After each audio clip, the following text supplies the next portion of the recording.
자, 오늘 본문은 15장 말씀인데요. 마태복음 15장 말씀 전에 14장 말씀에 보면은 이런 내용들이 등장합니다. 세례 요한의 죽음, 그리고 세례 요한의 죽음 외에 예수님께서 일으키신 기적들에 대해서 이제 소개하고 있습니다.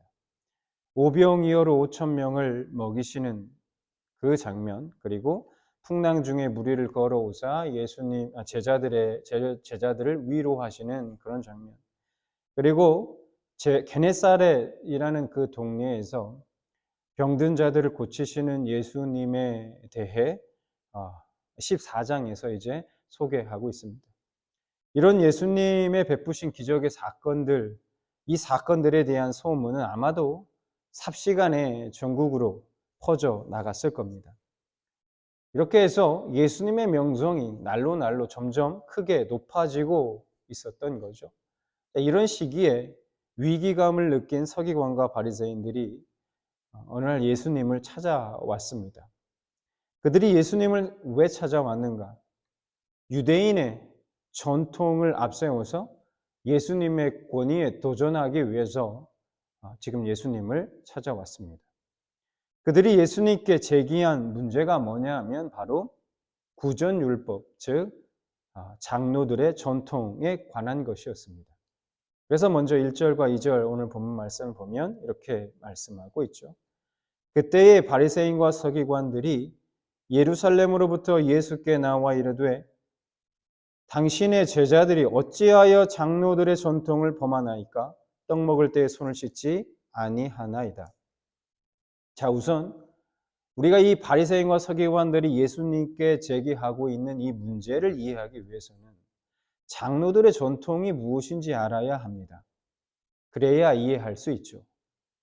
장로들의 전통이 뭐냐면 바벨론 포로기 이후에 이제 유대교 랍비들이 모세의 율법을 일상생활에서 적용하기 위해서 그 모세의 율법 하나하나 그 모세의 율법을 해석해서 그 모세의 율법에 덧붙여 놓은 그런 구전 율법을 말합니다. 그러니까 조상들로부터 전해 내려온 이 규정들은 오늘 이 예수님을 찾아온 바리새인과 서기관들에게는 모세의 율법과 동일한 권위를 가지고 있었습니다. 더 나아가서 심지어는 모세의 율법과 해석이 다른 경우에는 뭐 어떻게 하다 보면 좀 부딪히는 경우도 있을 텐데 그렇게 다른 경우에는 이 장로들의 전통을 오히려 더 권위 있게 여기며 하나님의 말씀을 무시해 버리는 경우도 많았다는 겁니다. 문제가 있죠. 자, 어쨌든 그랬습니다. 지금 이 바리새인과 서기관들이 예수님을 찾아와 이런 이 장로들의 전통을 근거로 지금 예수님께 시비를 걸고 있는 겁니다. 그러니까 예수님의 제자들이 이 장로들의 전통을 어겼다는 거예요. 왜 너의 제자들은 장로들의 전통을 어기느냐? 이렇게 시비를 걸고 있는 것이죠. 자, 2절 말씀 보겠습니다. 다시 2절 하반절에 이렇게 말하고 있죠. 어찌하여 장로들의 전통을 범하나이까? 라고 하면서 떡 먹을 때에 손을 씻지 아니하나이다. 어떤 규정을 어겼다는 거예요? 지금 장로들의 전통 중에서 어떤 규정을 지금 어겼다고 시비를 걸고 있는 겁니까? 한마디로 예수님의 제자들이 밥 먹기 전에 손 씻지 않고 밥을 먹었다는 겁니다. 엄마가 자기 아이가 와서 밖에서 막 모래 갖고 놀고 흙 갖고 놀고 장난하고 막 열심히 놀다가 집에 들어와서 음식을 손을 씻지 않고 먹으면 너 왜 손 안 씻고 먹니? 손 씻고 먼저 손을 씻고 먹어야지. 뭐 그런 것도 아니고 지금 제자들이 밥 먹기 전에 손을 씻지 않고 밥을 먹었다라고 지금 이야기하고 있는 거죠. 밥 먹기 전 손을 씻어야 하는 전통, 그 전통을 제자들이 어겼다라는 겁니다. 이 장로들의 전통 안에 음식을 먹기 전에 손을 꼭 씻어야 한다는 조항이 있었던 거예요. 여러분, 이 손을 씻고 음식을 먹어야 한다는 조항이요, 얼마나 세부적이냐면 디테일하냐면 씻는 물의 양과 질, 물 붓는 방법, 그것을 도와주는 사람, 손의 자세 등등 아주 세세한 부분에 이르기까지 수많은 매뉴얼이 이 장로들의 전통에 규정되어 있었습니다. 그런데 예수님의 제자들은 지금 이러한 조항들을 다 무시했다는 거예요. 지키지 않았다는 겁니다. 자, 이렇게 시비를 걸고 있는 바리새인과 서기관들을 향해서 예수님이 뭐라고 말씀하셨을까? 3절 대답하여 이르시되 너희는 어찌하여 너희의 전통으로 하나님의 계명을 범하느냐? 여러분, 여기서 예수님이 말씀하신 이 말씀에서 예수님이 지적하신 그 핵심이 무엇일까요?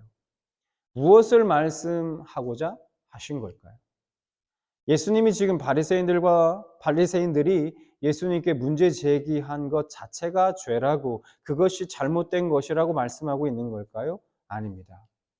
왜요? 그들은 지금까지 실제로 그렇게 알고 그렇게 지키며 지금까지 살아왔거든요. 여러분, 우리가 100번 양보해서 그런 문제 제기는 할 수 있다고 생각합니다. 그런데 문제는 뭐냐? 하나님이 주신 그 율법 속에, 본래의 율법 속에 담긴 본질, 그 정신을 그들은 전혀 알지도 이해하지도 못하고 있었다는 거예요. 본질이 빠진 장로들의 전통은 율법의 권위를 더 높이고 세우고자 했던 그들의 의도와는 달리 오히려 하나님의 계명을 어기고 그 권위를 추락시키는 결과를 가져왔다는 겁니다. 예수님은 지금 그것을 지적하고 계신 겁니다. 제가 여러분에게 말씀을 드렸습니다. 여러분, 율법 속에 담긴 본질, 그 정신이 무엇입니까? 한 단어로 요약하면 바로 사랑입니다. 사랑이요. 하나님을 사랑하는 것과 이웃을 사랑하는 것입니다. 한 율법사가 예수님께 찾아와서 어떤 수많은 계명 중에 어떤 계명이 가장 큽니까? 라는 질문을 예수님께 하죠. 그에 대해서 예수님이 이렇게 답하시죠. 마태복음 22장 37절 이하를 보면 예수께서 이르시되 내 마음 다하고 목숨을 다하고 뜻을 다하여 주 너희 하나님을 사랑하라 하셨으니 이것이 크고 첫째 되는 계명이요 둘째도 그와 같으니 내 이웃을 내 자신같이 사랑하라 하셨으니, 어느 계명이 크냐는 그 질문에 예수님이 분명하게 대답합니다. 하나님을 사랑하는 것과 이웃을 사랑하라는 그 계명이 가장 크다. 그 말씀을 하시면서 그 40절, 바로 밑에 40절에 이렇게 말씀합니다. 이 두 계명이 온 율법과 선지자의 강령이니라. 여러분, 제가 이 말씀을 가지고 제가 같이 말씀을 나누기도 했었고 여러 번 말씀을 드렸죠. 여러분, 이 40절 말씀에 강령이라는 단어가 어떤 뜻이라고 말씀드렸습니까? 어떤 의미라고 제가 말씀드렸나요? 기억나시나요? 여러 번 말씀을 드린 적이 있어서 여러분들 아마 알고 계실 거라 생각합니다. 여기서 이 강령이라는 단어, 이 단어의 헬라어의 원문의 의미는 걸려있다, 또 의존하다, 이런 의미입니다. 걸려있다, 의존하다. 그래서 말씀을 직역하면 어떻게 되냐? 온 율법과 선지자들이 이 두 계명에 걸려있다, 이렇게 됩니다.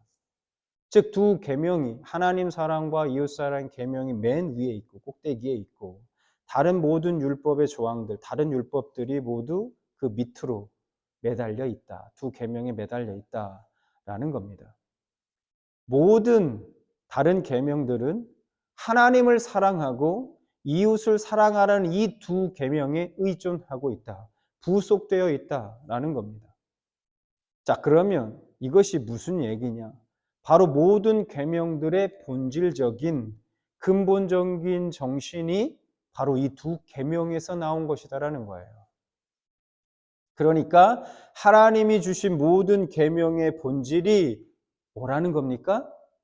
바로 사랑이라는 거죠. 사랑. 그 중에서 하나님 사랑과 이웃 사랑이라는 겁니다. 예수님은 그들에게 너희는 어찌하여 너희 전통으로 하나님의 계명을 범하느냐라고 역으로 질문하시면서 이 문제의 초점을, 그들이 지금 시비를 걸고 있었던 그 문제의 초점을 지금 정확하게 짚으십니다. 손을 씻었느냐 안 씻었느냐, 그것이 중요한 것이 아니라 너희들이 그 지적에는 하나님의 계명의 그 본질이, 그 정신이 완전히 빠져 있다라는 겁니다. 그러면서 예수님은 또 다른 하나의 장로들의 전통을 거론하시면서 사랑이 빠진 그들의 신앙의 실체를 낱낱이 드러내십니다. 4절 볼까요? 하나님이 이르셨으되 네 부모를 공경하라 하시고 또 아버지나 어머니를 비방하는 자는 반드시 죽임을 당하리라 하셨거늘 너희는 이르되 누구든지 아버지에게나 어머니에게 말하기를 내가 드려 유익하게 할 것이 하나님께 드림이 되었다고 하기만 하면 그 부모를 공경할 것이 없다 하여 너희의 전통으로 하나님의 말씀을 폐하는도다. 자, 지금 예수님이 한 가지 또 한 가지의 장로들의 전통을 거론하신 겁니다. 예수님이 말씀하신 그 전통, 장로들의 전통이 뭐냐? 바로 고르반에 대한 전통이라는 겁니다. 자, 이 규정이 어떤 거냐면 제가 예를 들어서 설명드려 보겠습니다. 이런 거예요. 어떤 사람이 포도밭에서 이제 소출이 생긴 겁니다. 소출이 있다고 할 때 그 중에 일부는 자신의 부모를 봉양하기 위해서 부모님께 드려야 합니다. 자, 그렇게 하는 것이 부모를 공경하라는 10계명의 제5계명을 지키는 거예요. 지키는 방법인데, 그런데 당시에 많은 유대인들이 이 소출의 일부를 부모님께 드리고 싶지 않은 거예요. 아까운 거예요. 그래서 어떻게 하면 이걸 내가 다 가질 수 있을까? 왜 부모에게 드리지 않고 가질 수 있을까? 그런 거죠. 그래서 그들이 만들어낸 방법이 이 포도밭은 하나님께 드림이 되었다라고 표현하는 고르반이라고 선언하는 겁니다. 그러면 그 순간 어떻게 되냐? 그 순간부터 그 밭은 하나님께 바쳐진 성물이 되기 때문에 거기에서 나오는 소출로는 더 이상 부모를 섬기지 않아도 됐습니다. 당시 랍비들은 누군가가 이 고르반이라고 무언가를 성전에 바치겠다고 하면 그것은 부모를 섬기는 것보다 그게 더 우선시 된다고 그렇게 가르쳤다는 겁니다. 장로들이 만든 구전 율법으로 그들에게 부모를 섬기지 않아도 된다는 그런 면죄부를 주었던 거죠. 이 고르반 제도의 더 심각한 문제가 뭐냐? 이게 뭐냐면 하나님께 바쳤다고 선언하더라도 그러면 하나님께 바치기라도 해야 될 거 아닙니까? 그런데 그렇게 선언하더라도 실제로 그것을 지킬 의무는 없었다는 겁니다. 그래서 그들은 자기 밭에서 나오는 그 모든 소산을 부모에게나 또 하나님께 드리지 않고 자신이 전부 다 차지할 수 있었다는 거예요. 부모를 공경해야 할 책임이 있음에도 불구하고 그것이 하나님이 율법에 정해놓은 하나님의 말씀, 하나님의 율법임에도 불구하고 이것은 하나님께 드린 바 되었다라는 그 말 한마디로 자신의 부모를 외면하는 신앙. 겉으로는 그럴싸해 보이고 경건해 보이지만 실제로는 사랑을 버린 신앙이었던 것이죠. 비본질적인 것이 본질을 집어 삼켜버렸습니다. 그리고 보기 좋게 하나님의 말씀을 내팽개쳐 버렸던 겁니다. 무엇 때문입니까? 그렇게 하나님의 말씀을 내팽개쳐 버린 이유 무엇 때문입니까? 사람들의 이기적인 탐욕 때문이었다는 거죠. 그리고 타락한 종교 지도자들의 합작품, 그 합작품으로 태어난 것이 바로 이 고르반 제도였던 겁니다. 예수님은 그런 그들의 중심을 아시고 지금 책망하고 계신 겁니다. 그래서 7절부터 보면 예수님 이렇게 책망합니다. 외식하는 자들아, 이사야가 너희에게 관하여 잘 예언하였도다. 일러스되 이 백성이 입술로는 나를 공경하되 마음은 내게서 멀도다. 사람의 계명으로 교훈을 삼아 가르치니 나를 헛되이 경배하는도다 하였느니라 하시고, 예수님은 그런 그들을 향해서 외식하는 자들이라 책망하십니다. 여러분, 외식이라는 뜻이, 이게 외식하다라는 뜻이 무슨 뜻입니까?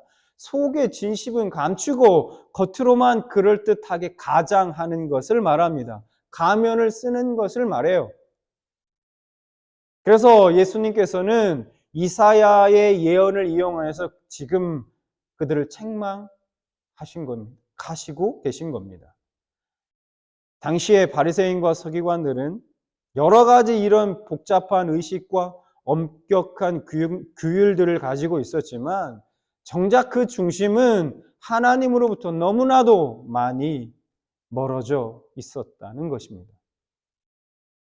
본질은 온데가데 없이 사라지고 껍데기만 남은, 형식만 남은 그들의 전통이었던 것입니다. 마가복음 2장에서도 보면 바리새인들이 예수님께 찾아와서 시비를, 왜 이렇게 예수님께 와서 잘 시비를 거는지, 마가복음 2장에서도 바리새인들이 예수님께 나와 시비 거는 장면이 있습니다. 뭐 때문에 시비를 걸게 되었냐? 하루는 예수님의 제자들이 길을 가다가, 예수님과 함께 길을 가다가 배가 너무 고픈 거예요. 그래서 그 옆에 있었던 밀 이삭을 잘라가지고 손으로 비벼가지고 그걸 먹었습니다. 근데 마침 그날이 안식일이었던 거예요.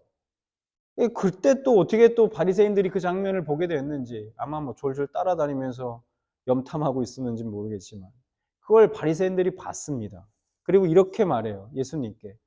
마가복음 2장 24절.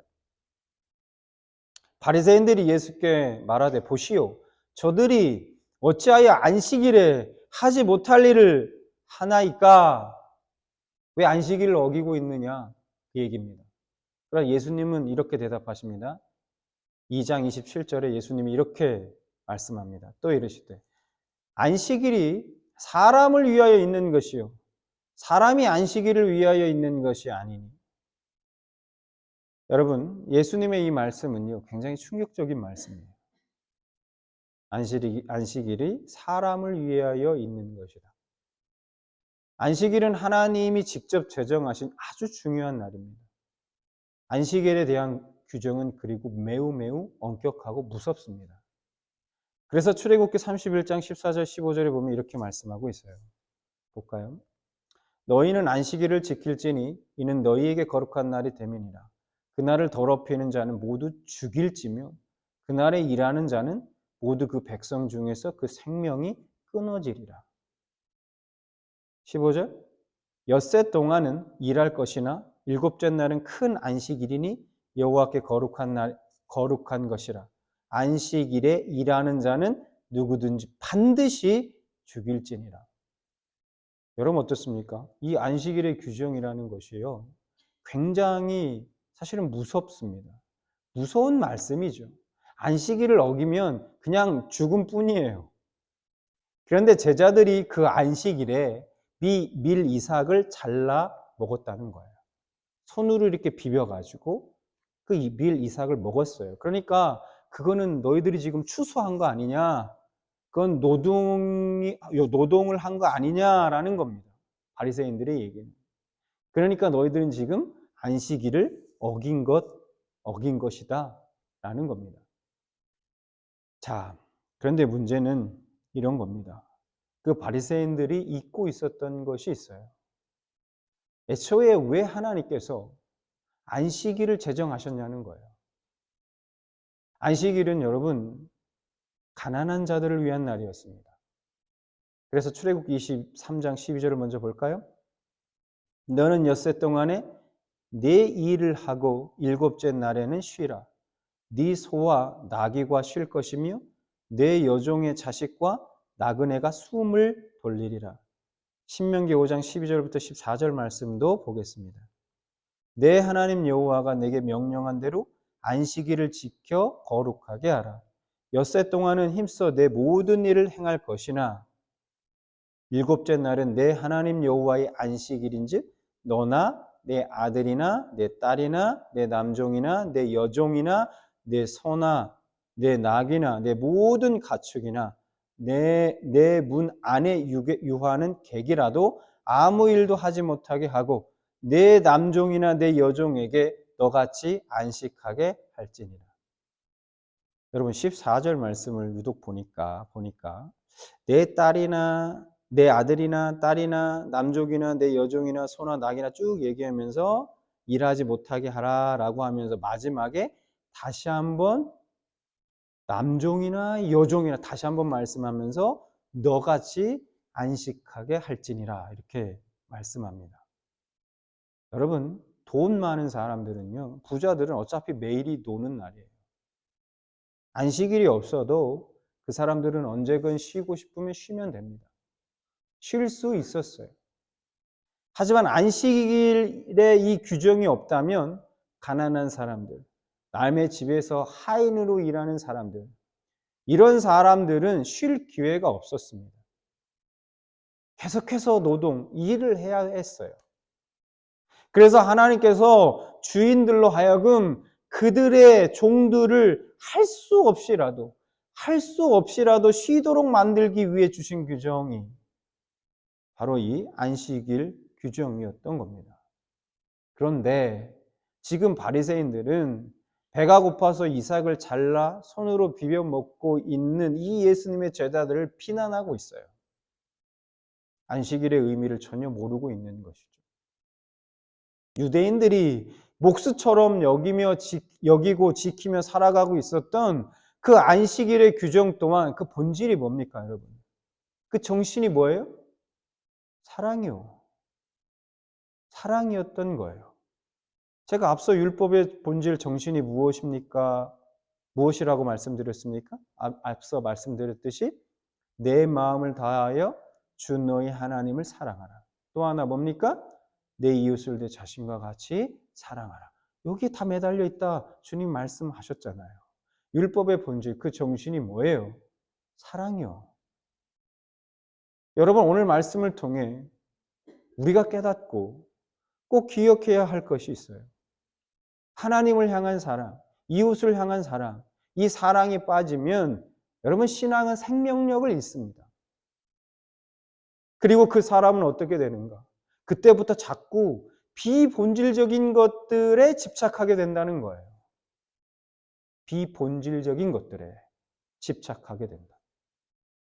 예를 들어 보겠습니다. 아이가 학교 갔다 왔는데요. 배가 너무 고픈 거예요. 그래서 집에 들어오자마자 가방 막 내려놓고 딱 보니까 마침 그 식탁 위에 빵이 이렇게 놓여져 있었던 거예요. 그래서 너무 배가 고프니까 가서 그 빵 하나를 손으로 집어 들고 먹었습니다. 근데 그 장면을 엄마가 봤어요. 엄마가 갑자기 짜증이 확 나는 거예요. 그래서 꾸짖듯 얘기합니다. 야, 몇 번을 얘기해야 돼. 내가 집에 들어오면 뭐부터 하라고 했어? 손부터 씻으라고 했지. 했어, 안 했어? 왜 이렇게 말을 안 듣냐? 너는? 라고 하는 거예요. 근데 여러분, 가만히 생각해 보면 그 순간에 엄마가 먼저 봐야 하는 것은 무엇입니까? 뭘 봐야 해요? 손을 씻지 않았다는 사실일까요? 아니죠. 그 이전에 아이가 얼마나 배가 고팠을까? 아이가 얼마나 배가 고팠으면 오자마자 저렇게 음식을 허겁지겁 찾았을까? 먹을까? 하는 것을 먼저 고려해야 하는 것이죠. 여러분, 사랑이 빠진 마음과 시선은 순간 비본질적인 것에 집중하게 만듭니다. 여러분, 사랑은 언제나 상대방의 마음과 형편과 처지를 먼저 살피고 보는 거예요. 아이의 그 마음과 배고픈 상황을 먼저 고려했다면 여러분 손 안 씻고 음식 먹었다고 당장 어떻게 되는 것도 아닌데 그냥 일단 한 개 먹게 놔두고 허기를 좀 달랜 다음에 얘야 손을 씻고 먹지 않을래? 라고 친절하게 말해줄 수 있는 겁니다. 여러분, 본질인 사랑이 빠지면 우리도 언제든지 바리새인이 될 수 있습니다. 여러분의 가정에서도 마찬가지예요. 남편과 아내, 남편을 바라보는 아내의 시선, 아내를 바라보는 남편의 시선, 또 마찬가지예요. 사랑이 없으면 우리도 똑같아집니다. 예배 형식은 우리가 지키지만 사람의 아픔에는 무관심해요. 사랑과 헌신, 희생, 교제 등등의 화려하고 그릇들탄 신앙의 언어에는 익숙한데 정작 이웃의 필요는 외면하는 거예요. 교회의 질서는 강조할지 모르지만 상처 입은 영혼은 보지 못합니다. 사랑이 사라지면 오늘 이 바리새인들처럼 본질보다 비본질적인 것들에 집착하게 된다는 겁니다. 자, 그렇게 비본질적인 것에 집착하게 되다 보면 동반되어 나타나는 일들이 있어요. 뭐냐? 바로 다툼, 분열, 깨짐, 그러니까 서로가 서로에게 상처와 아픔을 주고받게 되는 일들이 일어납니다. 이런 현상은 비단 교회 안에서뿐만 아니라 여러분의 가정과 우리가 속한 직장과 우리가 속한 모든 곳에서 나타나는 현상이라는 거예요. 사랑하는 여러분, 예수님은 율법을 폐하러 오신 것이 아니라 율법을 완성하러 오신 분이십니다. 그 율법의 완성은 바로 사랑입니다. 다시 한번 말씀드리지만 사랑이 없으면 자꾸 비본질적인 것들에 집착하게 된다. 기억하시기 바랍니다. 오늘 우리의 신앙이 이 손 씻는 문제에 머무르지 않고 배고픈 제자들을 바라보는 예수님의 마음과 그 예수님의 시선을 담기를 소망합니다.